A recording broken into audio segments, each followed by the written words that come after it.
mangos, la uva, etcétera. Y las paltas, especialmente, que en este último tiempo ha tenido un auge muy importante. Entonces vemos de que en menos tierra, porque la extensión agrícola del Perú, pese a ser un país grande y con mayor superficie que nosotros, tiene menor superficie cultivada que Bolivia. Sin embargo, su producción, el valor de su producción y básicamente la exportación es mucho mayor que el caso boliviano. Si comparamos 7.000 millones, es superior al máximo de exportación de gas que ha tenido Bolivia. El máximo de exportación de gas fue 6.100 millones de dólares. Ahora, si llegamos a 1.000 millones del gas, va a ser mucho. Y aquí, en frutas y hortalizas, han llegado a esa cantidad. Y eso no ha sido siempre. Aquí está el crecimiento del Perú. A la izquierda tenemos el crecimiento que hace 17 años eran solamente 220 millones de dólares y ahora son 4.400. Estamos hablando de frutas y hortalizas. En el anterior cuadro, los 7.100 eran productos agrícolas en general, no solamente hortalizas, donde hay un poco de azúcar y otras. Aquí nos concentramos en las frutas y hortalizas. Y vemos que el crecimiento anual del Perú ha sido el 19%, el crecimiento de las exportaciones. Y a la derecha volvemos a rescatar que son básicamente frutas y hortalizas. Ahí están las uvas, espárragos, mangos, cebollas, arándanos, etc. El caso de Chile también es bastante significativo. Las exportaciones de frutas y hortalizas, estamos hablando básicamente de frutas y hortalizas frescas. Y más adelante vamos a explicar por qué son frescas y no son industrializadas, ¿no? Pero acá vemos un crecimiento muy débil ya del crecimiento chileno. Ustedes dirán, ¿cuál es la razón? La razón es de que Chile ya ha llegado al límite de tierra y agua, cosa que en el Perú no, porque los proyectos de embalses y trasvases de agua de la cuenca del Amazonas al desierto han sido muy importantes en estos últimos años y eso ha permitido ampliar el terreno agrícola con riego, bajo riego, y de esta manera hace de que el Perú crezca mucho más que Chile. Si Chile hubiese tenido la tierra que tenía el Perú, hubiera tenido el mismo crecimiento. ¿Cuál es la razón de este crecimiento acelerado del Perú?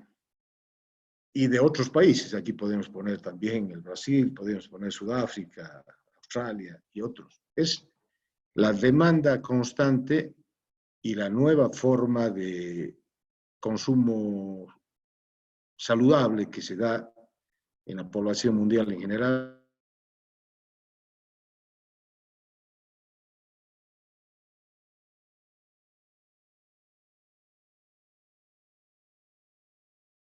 El hemisferio norte tiene el 88% de la población mundial, mientras que el hemisferio sur solamente el 12%. ¿Y por qué es eso? Porque, claro, hay poca tierra en el sur. Ahí vemos la cola de Sudamérica, la cola de África, el desierto de Australia, que en este caso del consumo de frutas y hortalizas tiene la ventaja de la contraestacionalidad. ¿Qué quiere decir? Que mientras el hemisferio norte está en invierno, en el hemisferio sur estamos en verano. Entonces, la producción de frutas y hortalizas frescas, estamos hablando de frescas, es posible en el hemisferio sur cuando el hemisferio norte no está en producción, salvo algunos invernaderos que cuesta caro y no es muy competitivo. Pues esta es la razón por la cual el hemisferio sur en estos últimos 15, 20 años se ha vuelto proveedor de frutas frescas de contraestacionalidad. Y esto hace de que la competencia se reduzca. Ahí están los países en el hemisferio sur que sí están aprovechando esta coyuntura, más que coyuntura, ya esta nueva estructura de consumo de alimentos a nivel mundial, Argentina, Chile, Perú, Uruguay, donde no sobresale por ningún lado Bolivia. Entonces, esta es una ventaja para ingresar a este club. ¿Por qué? Porque son pocos los competidores. En cambio, cuando se produce soya en Santa Cruz, esa soya tiene que competir con la soya de Estados Unidos, con la soya de España o de China. Y si produces quinoa, bueno, ahora tienes que competir también con la quinoa del estado de Colorado, de Estados Unidos y de la China, que están también produciendo quinoa. En cambio, si produces arándano, o produces uva, o produces cebolla, o espárrago, en Bolivia o en Perú, no estás compitiendo con el espárrago norteamericano, el espárrago español, italiano, turco, etcétera, porque estás en una estación en la cual no existe ese producto en el hemisferio norte, o existe muy poco, pues muy reducido. Esa es la razón por la cual la horticultura y la horticultura y fruticultura se desarrollan. ¿Cuál es la razón por la cual Bolivia tiene dificultades en la producción de frutas y hortalizas, que no es tampoco una dificultad propia de Bolivia, sino de otros países como el Perú, etc.? Se centra en el déficit hídrico que existe en los meses más importantes de la producción hortícola y frutícola, que son los meses de agosto y septiembre, el que estamos ahora. Entonces, el riego tradicional que se hacen los campesinos, básicamente, es sacar agua de un curso de agua, un río, un manantial, etcétera, que justamente en estos meses de agosto y septiembre se secan. Entonces, si bien es barato, etcétera, regar con agua del río, en la época de estiaje, este riego no es posible y existe un déficit hídrico en estos meses que estamos viendo ahí, de agosto, septiembre a octubre.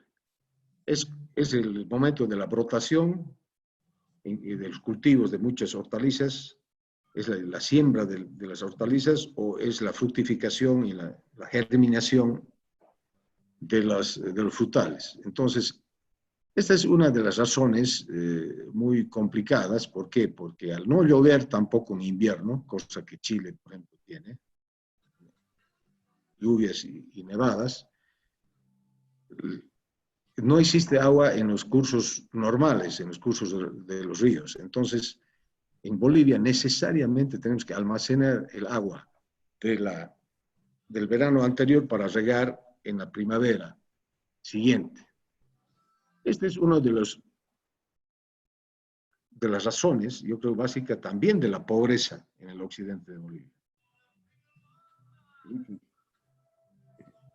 Sociólogos le dan otra perspectiva a la pobreza, pero hablando así de producción y de economía, yo creo que esta es una de las bases en la cual se asienta la pobreza, porque la productividad agrícola y los rendimientos y las cosechas, así por más que llueva en los meses de noviembre y diciembre, la producción, si no ha tenido la cantidad de agua en los meses de germinación, la productividad no alcanza a los niveles competitivos, ¿no?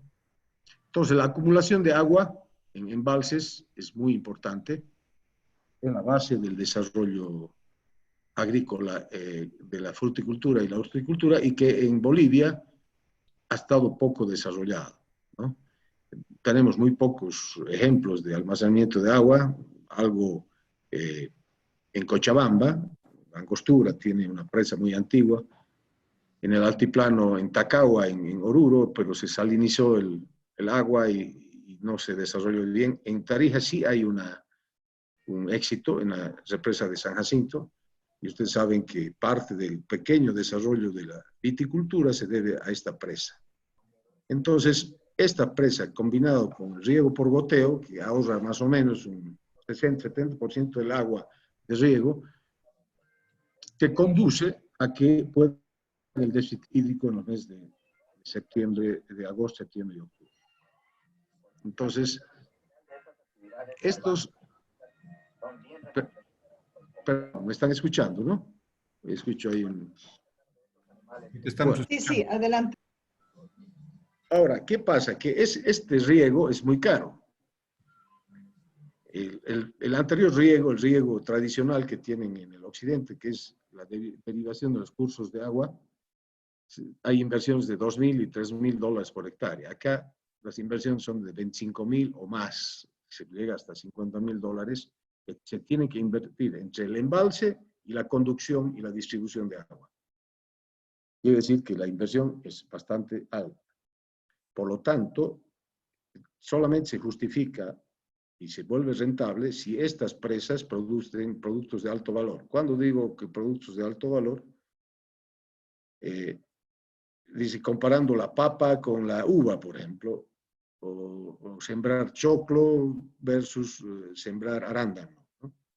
Una hectárea de choclo no genera más de $2.000 de venta por hectárea a un productor campesino, y una hectárea de arándano puede llegar a $100.000. Entonces está claro que si se hace estas inversiones, el Estado tiene que promover para que esto tenga rentabilidad social y económica, es de que se cambie la perspectiva de la producción. La producción ya no puede ser la normal, la campesina, que se produzca papa, choclo, maíz, en estos lugares donde ya ha costado tanto al Estado como a los propios privados de habilitar. Entonces, esto se diferencia radicalmente con la agricultura del Oriente. Acá he puesto en un cuadro lo que cuesta habilitar una hectárea en Santa Cruz y lo que cuesta habilitar en el Valle. Por ejemplo, Tarija o Cochabamba o Cinti, etc. A la izquierda tenemos que el costo de habilitación de una hectárea, comenzando del desmonte y terminando en la siembra de soya, no llega a $1.000 por hectárea. En caso de riego, este tecnificado, este riego con embalse, etc., la inversión promedio puede pasar estos $65.000. O sea, estamos hablando que 65 veces más cuesta habilitar y sembrar y plantar una hectárea de frutas y hortalizas que en el Oriente. Y la mitad de esta, obviamente, es la habilitación de la infraestructura de riego y la otra mitad es ya la siembra, por ejemplo, cítricos, por ejemplo, paltas, o uva, o arándanos, o berries, o espárragos, etc. Entonces, acá vemos de que la agricultura del Oriente está asentada en mediana y gran propiedad y tiene acceso al crédito bancario. En el occidente, la agricultura de valle es de alta inversión, con muchas dificultades de acceso al crédito. Y aquí me voy a detener un poquito, porque ustedes que estudian política pública, acá realmente hay una distorsión muy grande y una injusticia muy grande, producto de la reforma agraria. Es decir, en el occidente, la mayoría, y especialmente en los valles, yo diría en el caso de Tarija, por un 100%, el caso de Cinti, 100%, el caso de Cochabamba, 100%, están con dotaciones de pequeña propiedad agrícola o pequeña propiedad ganadera. Y de acuerdo a la Constitución Política del Estado, estas unidades no pueden ser embargadas, por lo tanto, no pueden ser sujetas de crédito porque no tienen una garantía real. Entonces, tenemos una agricultura que necesita mucha inversión y no tiene formas de financiar. Tenemos en el Oriente una baja inversión, pero sí hay acceso al crédito. Esta es otra de las razones por la cual la fruticultura y la horticultura no ha sido desarrollada en Bolivia. Felizmente, en este gobierno ya ha salido una resolución ministerial muy importante, en la cual sí se puede cambiar en los valles ahora la calificación de la propiedad. Antes era de pequeña propiedad y te quedabas como pequeña propiedad. Ahora hay la posibilidad de cambiar y volverla una propiedad empresarial y una mediana propiedad para así ser sujeta de crédito. Y eso es una de las políticas más importantes que yo he podido ver en estos últimos tiempos, ¿no? Bueno, ahora esta es la razón por la cual también la agricultura de Bolivia es, en términos de horticultura y fruticultura, no está desarrollada. Y es el hecho de que ahora se valoriza más la fruta fresca que la fruta conservada o la hortaliza envasada. Por las mismas razones que yo le digo, o sea, el consumidor ya no quiere la conserva, no quiere enlatado, quiere la fruta fresca. ¿Por qué? Porque tiene más vitaminas, es más fresca, tiene todos sus antioxidantes, etcétera, etcétera. Hay por la cultura de la salud. Por lo tanto, en este momento, les pongo un ejemplo. La uva está, los peruanos están vendiendo entre 2 o 3 dólares el kilo. Bueno, acá una bodega paga 50 centavos de dólar el kilo de uva para hacer vino. O el caso de los cítricos, están pagando $1.000 la tonelada, sin embargo, para hacer jugos, las industrias están comprando en $150. O sea, la fruta generalmente fresca y la hortaliza fresca es 7 veces más cara que la fruta destinada a la industrialización. Ahora, ¿qué pasa con este tema? Tienes que enfrentar una de las razones, otra de las razones por la cual la horticultura y la fruticultura no está siendo desarrollada en Bolivia, en el occidente, es porque las importaciones y el contrabando están impactando en la hortofruticultura. Y esto frena la formalidad y incentiva la informalidad, como vamos a ver más adelante. ¿Qué quiere decir? Por ejemplo, en el supermercado, si ustedes van al supermercado, hay muy poca fruta. Los vagones, etcétera. Un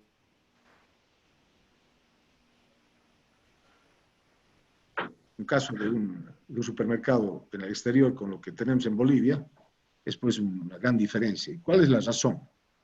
Una de las razones es de que el supermercado tiene que pagar impuestos, 13% de IVA y 3% de IT, que ponderado sobre el precio, el costo del producto, es 19%, porque es el 16% sobre el 84%.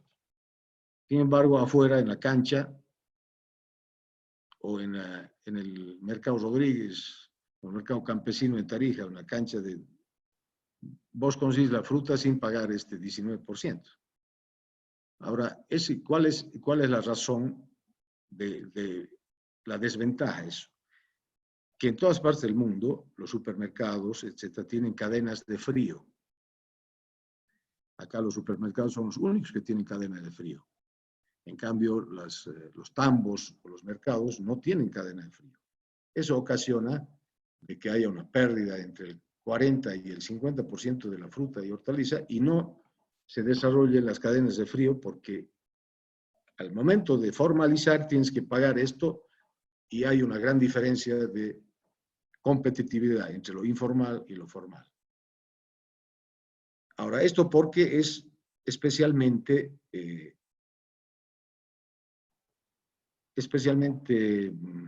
delicado o influyente en Bolivia, sensible en Bolivia, es que estamos rodeados de gigantes agroindustriales.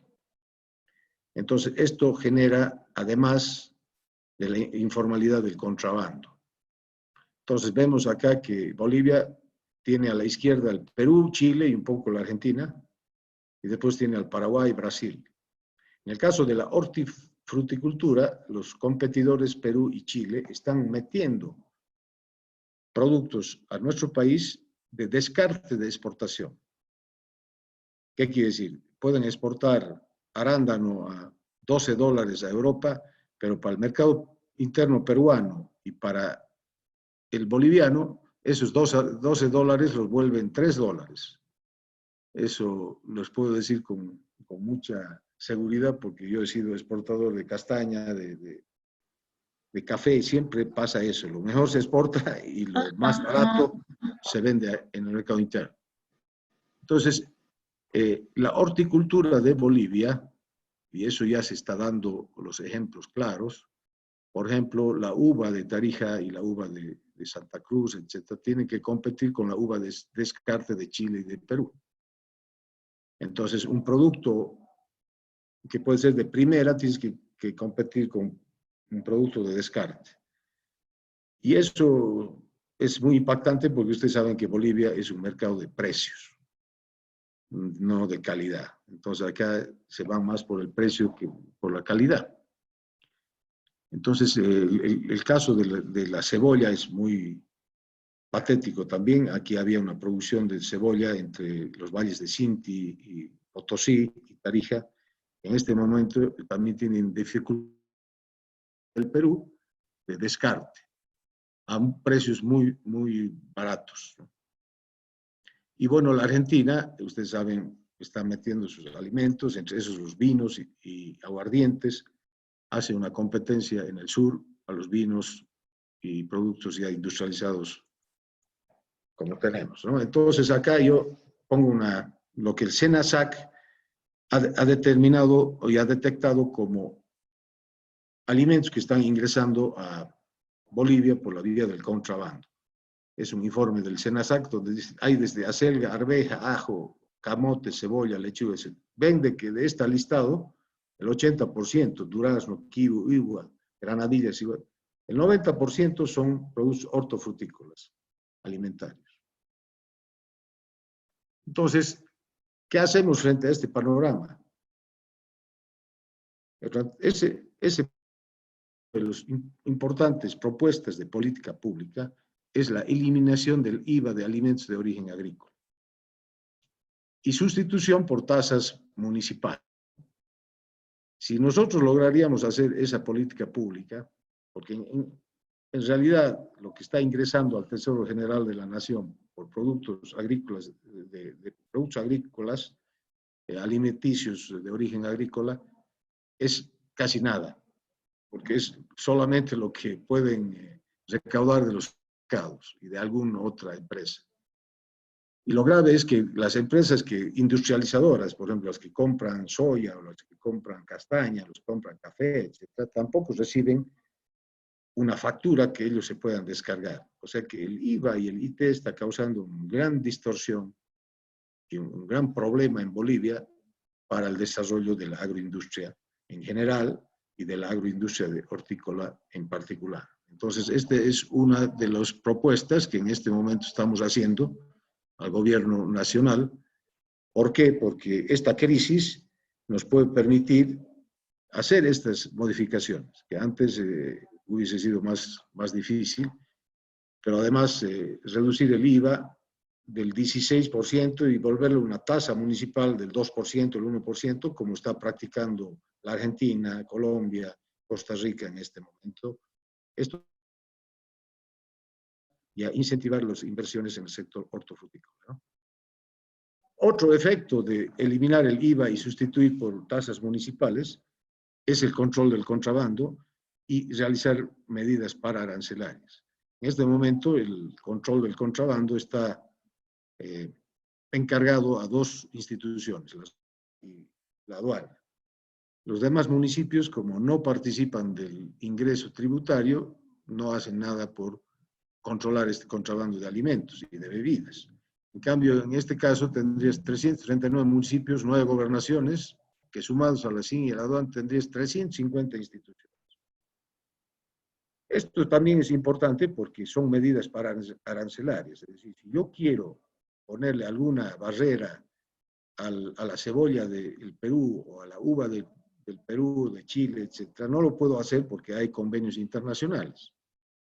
No puedo ponerle un arancel, pero sí puedo ponerle una tasa. Ha habido ya problemas, por ejemplo, han tratado de evitar la importación de cebolla y los peruanos han respondido que iban también a poner problemas a la soya y ahí se fue al suelo la medida de que querían hacer en el viceministerio de Agricultura para frenar un poco la cebolla que ingresa del Perú. Pero sí se puede controlar a través de tasas. Y además los municipios podían controlar en los mercados, tienen gendarmes en los mercados, rentan y la aduana no tiene personal que esté en los mercados. Entonces, esta es una propuesta de política pública para lograr el desarrollo de la hortofruticultura en el occidente del país.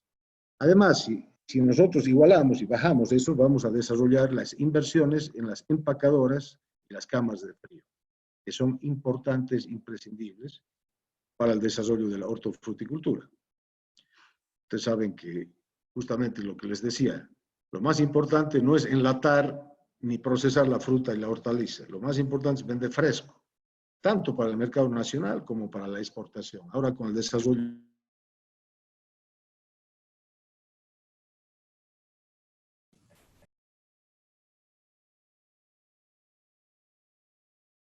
de Tarija, de que existen, por ejemplo, ya presas. Tarija es uno de los departamentos que más ha invertido. Tiene 73 millones de metros cúbicos ya almacenados, pero no tiene la distribución. Es como tener el tanque de agua en tu casa, pero solamente tienes agua en tu lavaplatos, ¿no? Y el resto la casa no tiene aguas. Pero para distribuir y para nosotros necesitamos desarrollo agroindustrial, porque si hacemos todo estos 70 millones de metros cúbicos para sembrar solamente maíz, o papas, etcétera, vamos a inundar el mercado interno, van a bajar los precios. Esta es la razón por la cual Bolivia tiene que pensar en la exportación de estos productos, ¿no? Acá en el caso del Valle Central de Tarija, les pongo un ejemplo, hay 5 presas listas para poder regar. Sin embargo, falta la infraestructura de distribución y falta de decirle a los campesinos qué van a producir. Si producen uva, van a tener la competencia del mercado del Perú, etc. Si producen espárragos, van a tener lo mismo. Si producen arándanos, van a tener lo mismo. Por lo tanto, sin política pública, estos desarrollos van a ser muy difíciles. Y aquí yo quiero darles actualmente no hay ni el 20% del aprovechamiento de esta agua que ha costado tanto embalsar, guardar, almacenar. Entonces, este riego de las presas del Valle Central, por ejemplo, les pongo un ejemplo, alcanzan para 15.000 nuevas hectáreas adicionales a las 3.000 hectáreas que en este momento están siendo cultivados con uva y con otros productos, ¿no? Hay que desarrollar todo lo que es empresas de empaque, las empresas que procesen y conserven en forma fresca las frutas y las hortalizas. Ya existe una industria de vinos y singanis que yo les puedo decir que no es la mejor manera de vender la producción hortofrutícola, como ya hemos visto. Pero, digamos, con estas dos industrias, podríamos tener un valor de exportación de estas 15.000 hectáreas de $1.000 millones. Estamos hablando que el Perú ha hecho 7.000, nosotros podríamos estar en un 13% solamente con estas 15.000 hectáreas. Esta es un poco muestra lo importante que es producir en pocas hectáreas, pero con alto valor. Se necesita una inversión adicional para distribución de esta agua de $120 millones, pero necesito $545 millones de crédito al productor, para que ustedes vean la magnitud que tienen los proyectos hortofrutícolas. Lo interesante es comparar estas 15.000 hectáreas, tendrían un valor de la producción y un valor de la exportación equivalente a 1.5 millones de hectáreas de soya. ¿Qué quiere decir? En Bolivia estamos desboscando, estamos incendiando bosques para ampliar la frontera agrícola de productos, digamos, del trópico, productos no de alto valor, y en el occidente podríamos hacer proyectos sin desmotar y más bien con un impacto ambiental muy grande, porque acá se incorporarían tierras eriales, que se llama, tierras casi desérticas, a la producción con consumo de carbono, con impacto ambiental muy positivo en el occidente. Un ejemplo de potencial agroindustrial está la uva de mesa. Entonces acá, para que ustedes tengan una idea, tengo una foto a la izquierda de lo que pasa en los valles de Chile. Vemos que son valles muy pequeñitos, desérticos, donde están cultivando hasta en los cerros, porque no tienen ni suelo y tampoco agua, captan un poco agua de deshielo de la cordillera. Están cultivando en pendientes de 45 grados, esto es una visita en el norte de Santiago de Chile.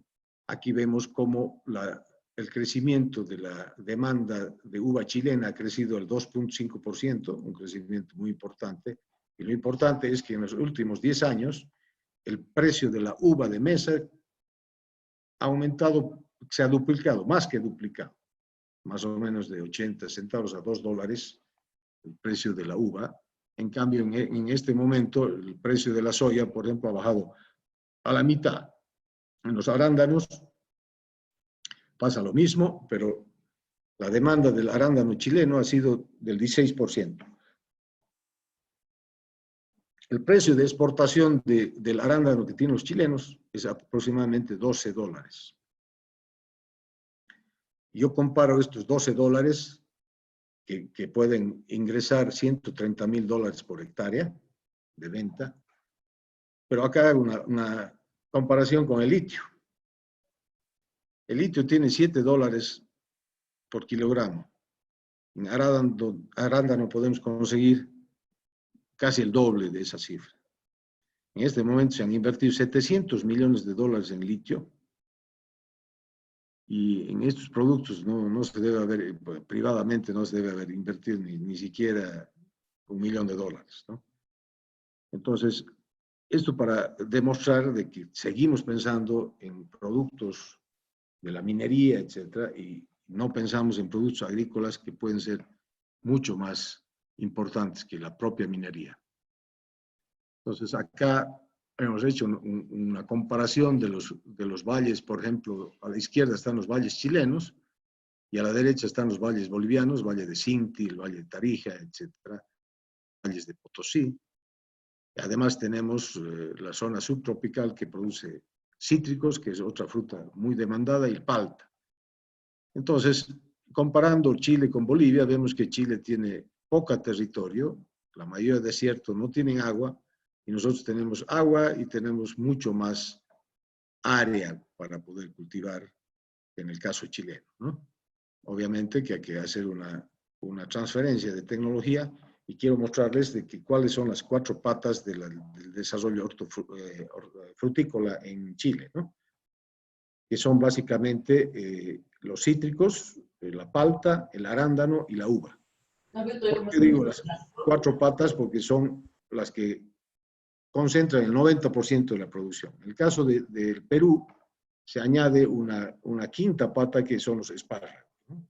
Pero básicamente esos son digamos, los líderes de la producción hortofrutícola. Los precios de exportación son mucho más que el precio de venta del mercado interno boliviano. En el caso de la uva, son 50 centavos que venden los productores de Santa Cruz, de Cinti, de Tarija, y la uva de exportación en Chile está alcanzando $2.50 el kilo. Acá vuelvo a mostrar Chile y muestro que, por ejemplo, hay zonas extensas sin riego que no pueden ser aprovechadas por falta de agua.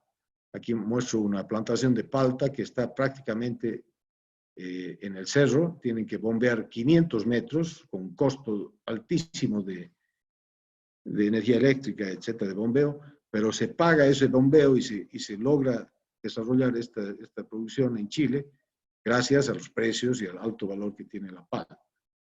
Y tienen, bueno, obviamente embalses, igual que en nuestro caso, pero con mucho menos cantidad de agua.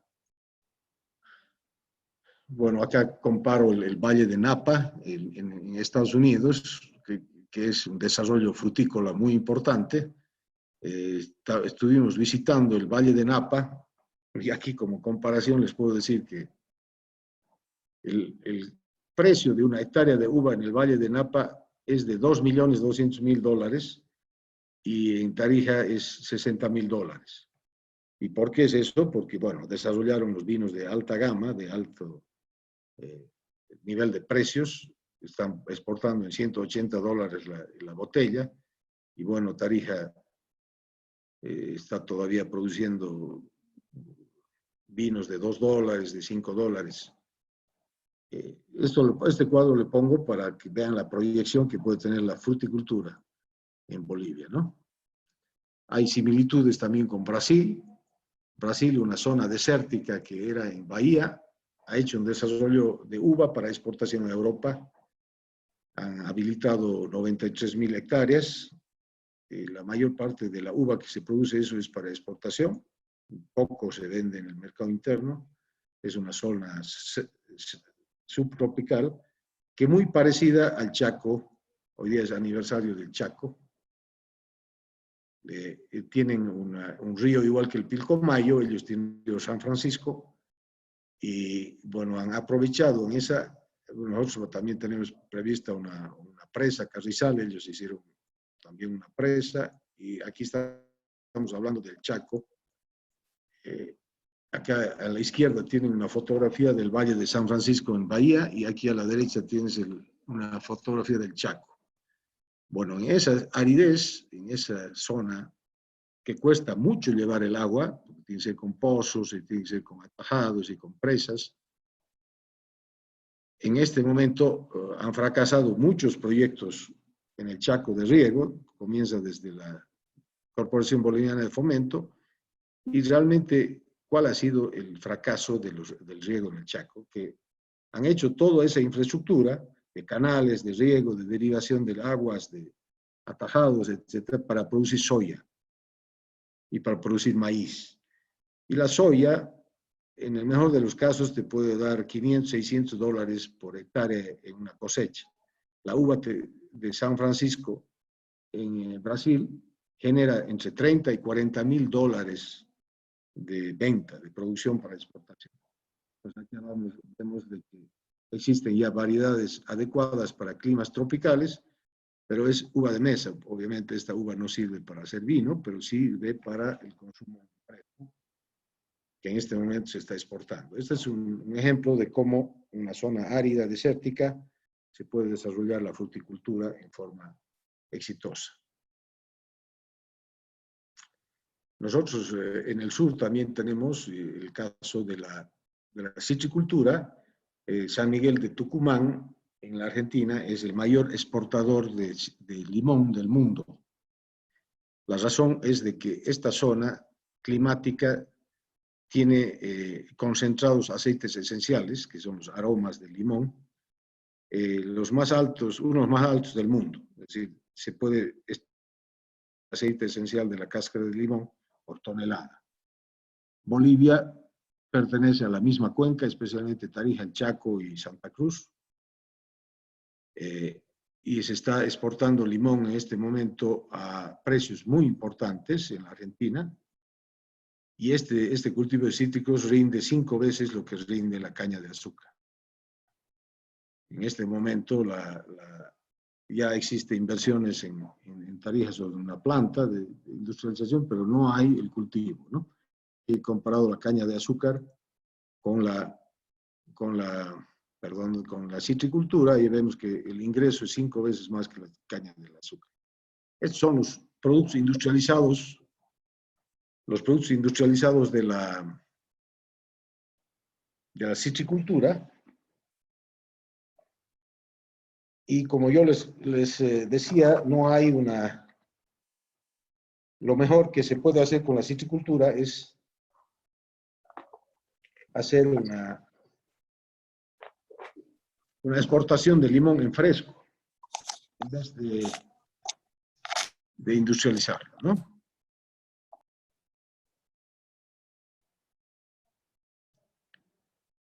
Estos son la industria que existe en Tarija, que habilitarla. Bueno, es un ejemplo que a través de los tucumanos, pero esto es lo mejor. La fruta fresca significa $1,000 la tonelada de exportación, y el descarte de la fruta recién se puede industrializar y producir aceite esencial, los jugos concentrados, etc. Al contrario de lo que se pensaba acá, ¿no? Se tiene que priorizar la fruta fresca que la industrialización. Puede generar 120.000 toneladas y generar 45 millones de dólares, mucho mejor que la mejor zafra azucarera que tuvo Bermejo en su época. Y estas son las frutas que puede exportar Bolivia: paltas, cítricos, arándano, uva, y copar prácticamente todo el año con exportaciones, ¿no? Desarrollar los temas de las cámaras de frío. Bueno, esa sería la presentación que quería hacerles.